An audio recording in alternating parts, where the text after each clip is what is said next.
ओम शांति। ये बाबा की 6 तारीख की साकार वाणी है।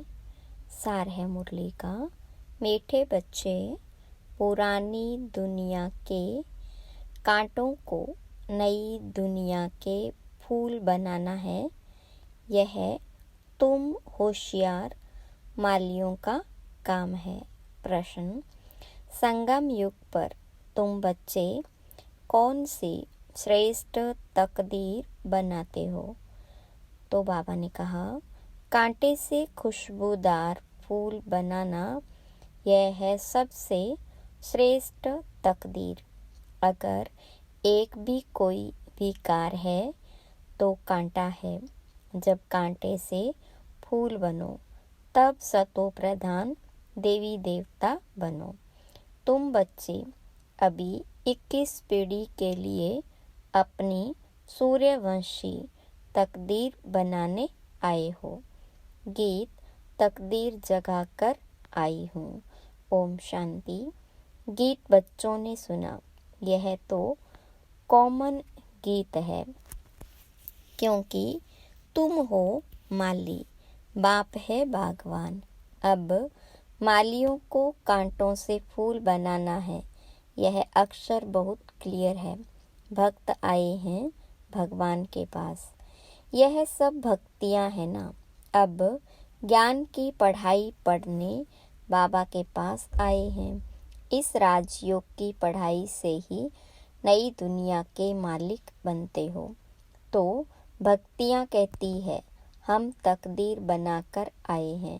नई दुनिया दिल में सजा कर आए हैं। बाबा भी रोज कहते हैं कि स्वीट होम और स्वीट राजाई को याद करो। आत्मा को याद करना है। हर एक सेंटर पर कांटों से फूल बन रहे हैं। फूलों में भी नंबरवार होते हैं ना। शिव के ऊपर फूल चढ़ाते, कोई कैसा फूल चढ़ाते, कोई कैसा। गुलाब के फूल और अक के फूल में रात दिन का फर्क है। यह भी बगीचा है। कोई मोतियों के फूल है, कोई चंपा के, कोई रतन जोत है, कोई अक के भी है। बच्चे जानते हैं इस समय सब है कांटे। यह दुनिया ही कांटों का जंगल है। इनको बनाना है नई दुनिया के फूल। इस पुरानी दुनिया में है कांटे। तो गीत में भी कहते हैं, हम बाबा के पास आए हैं पुरानी दुनिया के कांटे से नई दुनिया का फूल बनने। जो बाबा नई दुनिया स्थापन कर रहे हैं। कांटे से फूल अर्थात देवी देवता बनना है। गीत का अर्थ कितना सहज है। हम आए हैं तकदीर जगाने नई दुनिया के लिए। नई दुनिया है सतयुग। कोई की सतो प्रधान तकदीर है, कोई की रजो तमो है। कोई सूर्यवंशी राजा बनते हैं, कोई प्रजा बनते हैं, कोई प्रजा के भी नौकर चाकर बनते हैं। यह नई दुनिया की राजाई स्थापन हो रही है। स्कूल में तकदीर जगाने आते हैं ना। यहाँ तो है नई दुनिया की बात। इस पुरानी दुनिया में क्या तकदीर बनाएंगे? तुम भविष्य नई दुनिया में देवता बनने की तकदीर बना रहे हो। जिन देवताओं को सभी नमन करते आए हैं। हम ही 100 देवता पूज्य थे, फिर हम ही पुजारी बने हैं। 21 जन्मों का वर्षा बाबा से मिलता है, जिसे 21 पीढ़ी कहा जाता है। पीढ़ी वृद्ध अवस्था तक को कहा जाता है। बाबा 21 पीढ़ी का वर्षा देते हैं, क्योंकि युवा अवस्था में व बचपन में बीच में अकाले मृत्यु कभी होता नहीं। इसलिए उनको कहा जाता है अमर लोक। यह है मृत्यु लोक, रावण राज्य। यहाँ हर एक में विकारों की प्रवेशता है। जिसमें कोई एक भी विकार है तो कांटे हुए ना। बाबा समझेंगे माली रॉयल खुशबूदार फूल बनाना नहीं जानते हैं। माली अच्छा होगा तो अच्छे अच्छे फूल तैयार करेंगे। विजयमाला में पिरोने लायक फूल चाहिए। देवताओं के पास अच्छे अच्छे फूल ले जाते हैं। समझो, क्वीन एलिजाबेथ आती है तो एकदम फर्स्ट क्लास फूलों की माला बनाकर ले जाएंगे। यहाँ के मनुष्य तो है तमो प्रधान। शिव के मंदिर में भी जाते हैं, समझते हैं हे भगवान। ब्रह्मा विष्णु शंकर को तो देवता कहते, शिव को भगवान कहेंगे तो वह ऊंचते ऊंचा हुआ ना। अब शिव के लिए कहते धतूरा खाता था, भांग पीता था, कितनी ग्लानि करते हैं। फूल भी अक के ले जाते। अब ऐसा परमपिता परमात्मा उनके पास ले क्या जाते हैं। तमोप्रधान कांटों के पास तो फर्स्ट क्लास फूल ले जाते हैं। और शिव के मंदिर में क्या ले जाते, दूध भी कैसा चढ़ाते हैं। 5% दूध काफी, 95% पानी। भगवान के पास दूध कैसा चढ़ाना चाहिए जानते तो कुछ भी नहीं। अब तुम अच्छी रीति जानते हो, तुम्हारे में भी नंबरवार है। जो अच्छा जानते हैं उनको सेंटर का हेड बनाया जाता है। सब तो एक जैसे नहीं होते, भल पढ़ाई एक ही है। मनुष्य से देवता बनने की ही एम ऑब्जेक्ट है, परंतु टीचर तो नंबरवार है ना। विजयमाला में आने का मुख्य आधार है पढ़ाई। पढ़ाई तो एक ही होती है, उसमें पास तो नंबरवार होते हैं ना। सारा मदार पढ़ाई पर है। कोई तो विजयमाला के 8 दानों में आते हैं, कोई 108 में, कोई 16,108 में सिजरा बनाते हैं ना। जैसे झाड़ का भी सिजरा निकलता है, पहले पहले एक पत्ता, 2 पत्ते, फिर बढ़ते जाते। यह भी झाड़ है, बिरादरी होती है, जैसे कृपलानी बिरादरी आदि आदि। वह सब है हद की बिरादरियां, यह है बेहद की बिरादरी।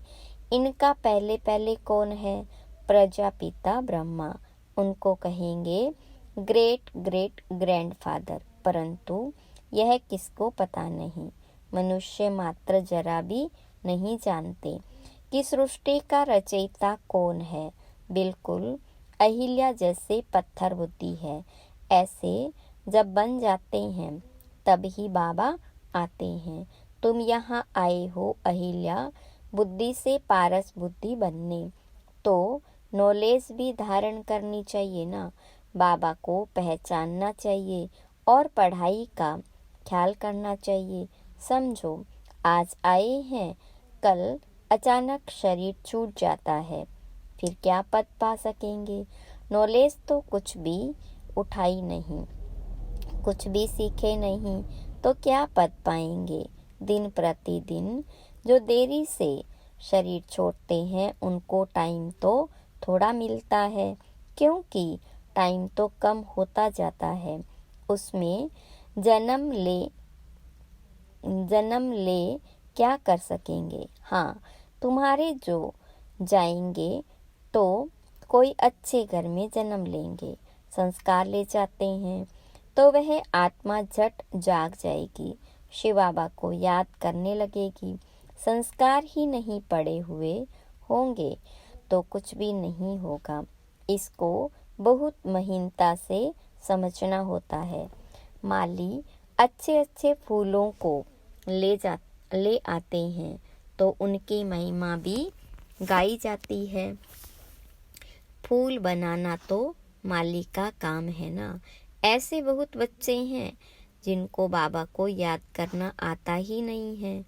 तकदीर के ऊपर है ना, तकदीर में नहीं है तो कुछ भी समझते नहीं। तकदीरवान बच्चे तो बाबा को यथार्थ रीति पहचान कर उन्हें पूरी रीति याद करेंगे। बाबा के साथ साथ नई दुनिया को भी याद करते रहेंगे। गीत में भी कहते हैं ना, हम नई दुनिया के लिए नई तकदीर बनाने के लिए आए हैं। 21 जन्म के लिए बाबा से राज्य भाग्य लेना है। इस नशे और खुशी में रहे तो ऐसे ऐसे गीत का अर्थ इशारे से समझ जाए। स्कूल में भी कोई की तकदीर में नहीं होता है तो फेल हो पड़ते। यह तो बहुत बड़ा इम्तिहान है। भगवान खुद बैठ पढ़ाते हैं। यह नॉलेज सभी धर्म वालों के लिए है। बाबा कहते, अपने को आत्मा समझ, मुझ बाप को याद करो। तुम जानते हो, किसी भी देहधारी मनुष्य को भगवान कह नहीं सकते। ब्रह्मा विष्णु शंकर को भी भगवान नहीं कहेंगे। वह भी सूक्ष्म वतनवासी देवताएं हैं। यहाँ है मनुष्य, यहाँ देवताएं नहीं हैं। यह है मनुष्य लोक। यह लक्ष्मी नारायण आदि दैवी गुण वाले मनुष्य है, जिसको डिटिजम कहा जाता है, यानी देवी दुनिया। सतयुग में सभी देवी देवता है। सूक्ष्म वतन में है ही ब्रह्मा विष्णु शंकर। गाते भी हैं, ब्रह्मा देवताय नमः, विष्णु देवताय नमः। फिर कहेंगे शिव परमात्माय नमः। शिव को देवता नहीं कहेंगे और मनुष्य को फिर भगवान नहीं कह सकते। 3 फ्लोर है ना। हम हैं 3rd फ्लोर पर। सतयुग के जो देवी गुण वाले मनुष्य हैं, वही फिर आसुरी गुण वाले बन जाते। माया का ग्रहण लगने से काले हो जाते। जैसे चंद्रमा को भी ग्रहण लगता है ना। वह है हद की बातें, यह है बेहद की बात। बेहद का दिन और बेहद की रात है। गाते भी हैं, ब्रह्मा का दिन और रात। तुमको अभी एक बाबा से ही पढ़ना है, बाकी सब कुछ भूल जाना है। बाबा द्वारा पढ़ने से तुम नई दुनिया के मालिक बनते हो। यह सच्ची सच्ची गीता पाठशाला है। पाठशाला में हमेशा नहीं रहते। मनुष्य समझते हैं भक्ति मार्ग भगवान से मिलने का मार्ग है। जितना बहुत भक्ति करेंगे तो भगवान राजी होगा और आकर फल देगा। यह सब बातें तुम ही अब समझते हो। भगवान एक है जो फल अभी दे रहे हैं। जो पहले सूर्यवंशी पूज्य थे, उन्होंने ही सबसे जास्ती भक्ति की है। वही यहाँ आएंगे। तुमने ही पहले शिव बाबा की अव्यभिचारी भक्ति की है, तो जरूर तुम ही पहले भक्त ठहरे। फिर गिरते गिरते तमो प्रधान बन जाते हो। आधा कल्प तुमने भक्ति की है, इसलिए तुमको ही पहले ज्ञान देते हैं। तुम्हारे में भी नंबरवार है।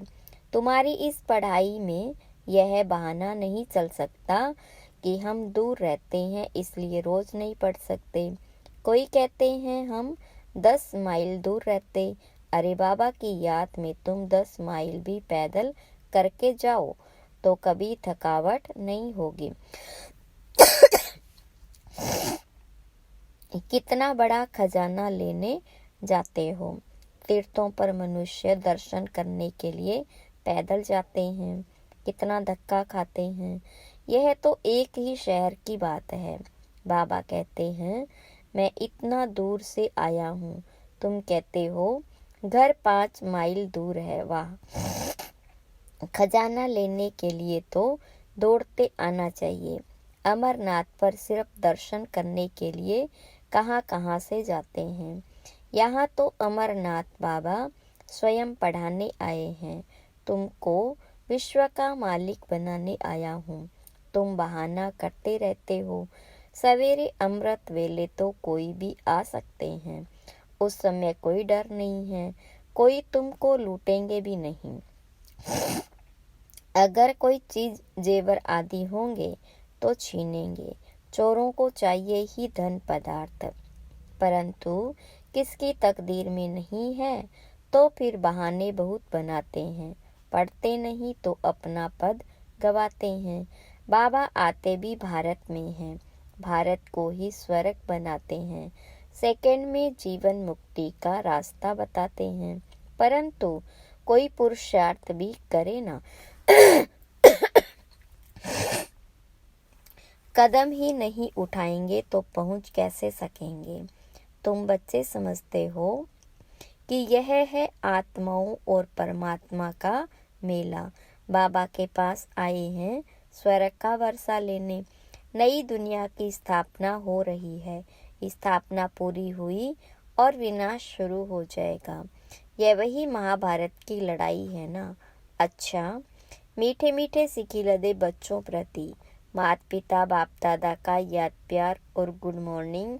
रूहानी बाप की रूहानी बच्चों को नमस्ते। रूहानी बच्चों की रूहानी बाप दादा को याद प्यार गुड मॉर्निंग और नमस्ते। धारणा के लिए मुख्य सार। पहली पॉइंट, बाबा जो ज्ञान का खजाना दे रहे हैं उसको लेने के लिए दौड़ दौड़ कर आना है। इसमें किसी भी प्रकार का बहाना नहीं देना है। बाबा की याद में 10 माइल भी पैदल चलने से थकावट नहीं होगी। विजय माला में आने का आधार पढ़ाई है। पढ़ाई पर पूरा ध्यान देना है। कांटों को फूल बनाने की सेवा करनी है। स्वीट होम और स्वीट राजाई को याद करना है। वरदान, संगम युग के महत्व को जान। एक का अनगिनत बार रिटर्न प्राप्त करने वाले सर्व प्राप्ति संपन्न भव। संगम युग पर बाप दादा का वायदा है 1-2 लाख लो। जैसे सर्वश्रेष्ठ समय, सर्वश्रेष्ठ जन्म, सर्वश्रेष्ठ टाइटल इस समय के हैं, वैसे सर्व प्राप्तियों का अनुभव अभी ही होता है। अभी एक का सिर्फ लाख गुना नहीं मिलता, लेकिन जब चाहो, जैसे चाहो, जो चाहो, बाबा सर्वेंट रूप में बांधे हुए हैं। एक का अनगिनत बार रिटर्न मिल जाता है, क्योंकि वर्तमान समय वरदाता ही आपका है। जब बीज आपके हाथ में है तो बीज द्वारा जो चाहो वह सेकंड में लेकर सर्व प्राप्तियों से संपन्न बन सकते हो। स्लोगन, कैसी भी परिस्थिति हो, परिस्थिति चली जाए लेकिन खुशी नहीं जाए। अव्यक्त इशारे, एकांत प्रिय बनो, एकता और एकाग्रता को अपनाओ। एकता और एकाग्रता यह दोनों श्रेष्ठ भुजाएं हैं कार्य करने के सफलता की। एकाग्रता अर्थात सदा निर्व्यर्थ संकल्प, निर्विकल्प। जहाँ एकता और एकाग्रता है वहाँ सफलता गले का हार है। वरदाता को एक शब्द प्यारा है, एक व्रता, एक बल, एक भरोसा, साथ साथ एक मत, न मनमत न परमत, एक रस न और कोई व्यक्ति न वैभव का रस। ऐसे ही एकता एकांत प्रिय। अच्छा, ओम शांति।